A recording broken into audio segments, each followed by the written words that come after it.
Hello mga katiya! At ayan, andito po tayo sa isang part ng Liopo Village at ito nga po ang tinatawag na Arabian Kingdom.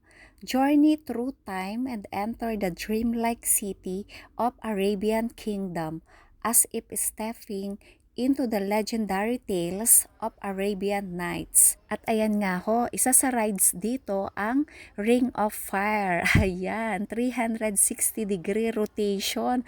Naku, sobrang nakakatakot nga ho yan at hindi ko talaga kayang sumakay sa ganyan. At ayan nga ho, dyan lang ho kami nakasakay ang tinatawag na Alibaba and the 40 Thieves. Isang klase ho siya ng carousel. At dito din nga ho makikita yung mga dazzling Islamic domes and towering minarets create a mystical and adventurous experience.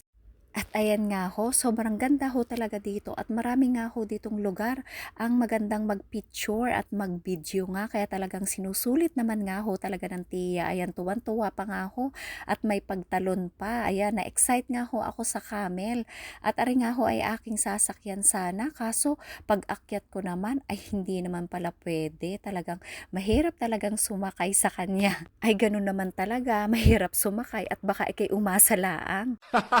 At ayan, nakakita nga tayo din ng isang magandang kabayo. Ay bakit gangala ang are ay may pakpak? Ay paano ga are? Are ga ay lalakad o lilipad? Ay siya, are na nga lang ang ating sakyan at are naman nga ho ang pwede. Ay ganun talaga. Kung saan tayo pwede, dun tayo pumunta. At ayan, dito naman nga ho tayo pumunta sa South Pacific. Immerse yourself in the passion and mystery of the South Pacific island nations with palm trees and massive volcanoes. At ayun nga ho, yung isang rides na yon, ang isa rin namin na sinakyan, ang Rocking Steamboat. At ito naman nga ho ang tinatawag na Mighty Mountain Flume Adventure. Ayan, dyan ho kami nakasakay at talaga namang nabasa ho kami diyan pero talagang masayang experience naman nga po. Ayan, at nandito pa rin nga ho tayo sa part pa rin nga ho o likod nga ng South Pacific. At dito nga makikita yung falls sa likod nga po ng massive volcanoes. Sayang at hindi nga ho natin napasok yung likod niyan at meron ho diyang tinatawag na Lost World. Ay paano nga ho'y kulang na nga din ang ating oras at gawa nga ho ng marami tayong mga pinuntahan na lugar. At dito naman po tayo sa tinatawag na Wild West.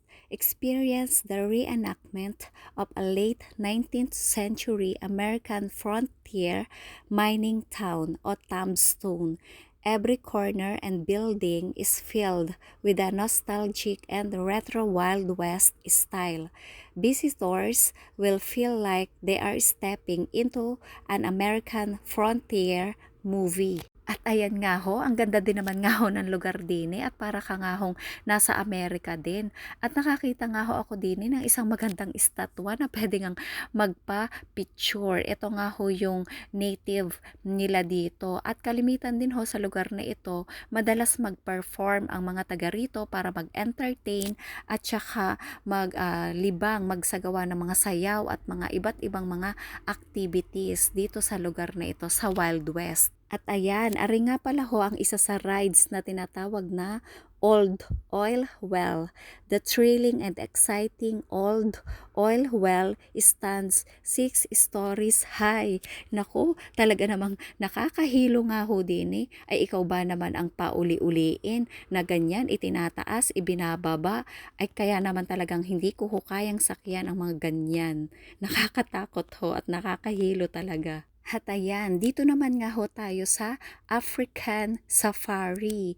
Step through the Ivory Gate and immerse yourself in the primitive charm of an African safari. The only open-air wildlife park in Taiwan allows visitors to observe wild animals up close, providing a valuable ecological education experience. At dito nga ho sa lugar na ito, nakita natin yung meerkats family, yung makakute na mga meerkats.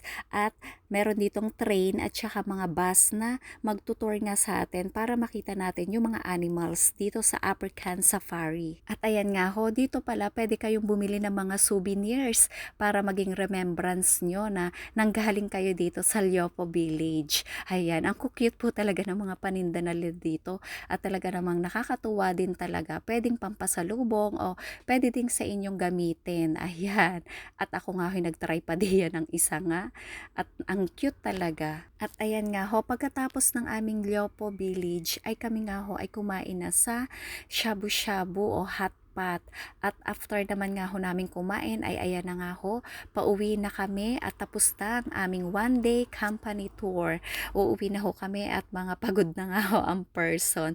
Pero sobrang saya at sobrang sulit din naman nga ho ng tour namin na ito at talaga namang na-enjoy po naming lahat. Kaya hanggang dito na lamang. Salamat po sa panonood. Paalam!